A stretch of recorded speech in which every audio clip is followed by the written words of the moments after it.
कुंभमेळ्यासाठी आलेल्या साधुग्राम मधलं हे आहे साधूंच्या भोजनाची व्यवस्था पाहणारं स्वयंपाकघर। साधूंच्या भोजनाची ही लगबग सुरू आहे।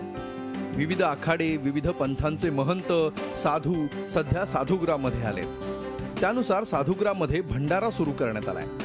प्रत्येकाची आपली एक वेगळी पद्धत आहे। बालभोग आणि राजभोग असे भोजनाचे दोन प्रकार असतात। ज्याला आपण न्याहारी म्हणतो तो आहे बालभोग। यात पोहे, चणे चिवडा, मिठाई यांचा समावेश असतो। तर राजभोग म्हणजे मुख्य भोजन। यात विविध भाज्या, फुलके, पुरी, वरण भात, मसाले भात यांचा समावेश असतो। बालभोग में चना है, पोहा है, नहीं तो चूड़ा है, शोका है, नमकीन है या बर्फी है, मीठा फल है, कुछ भी।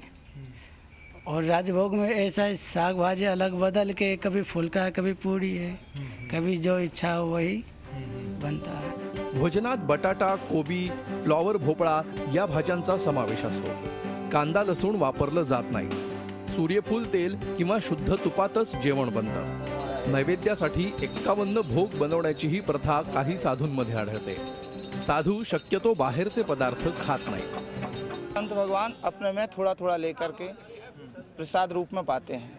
संतों का झूठा प्रसाद हम लोग संत भगवान मानते हैं। इस प्रकार भगवान का प्रसाद सभी लोग ग्रहण करते हैं। तो साधु संत में भी 56 प्रकार के भोग बनाने वाले भी है।